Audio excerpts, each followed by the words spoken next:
Hello world, Brian here, sharing some thoughts from the road, same job, different uniform, load, locate, deliver, record, repeat. Hopefully we learn something together, or at least kill some time. Charleston, April morning, I've worked these streets more times than I can count. Spark routes, US pack runs, just heading somewhere. There's a way the city sits when you know it from the driver's seat that you don't see when you're visiting. Charleston's still the capital, still where the state does its paperwork, but the working city around the capital has thinned.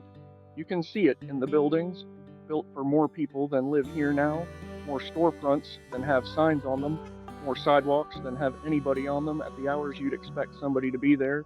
Some of these blocks I drove through every week for years and never really looked at.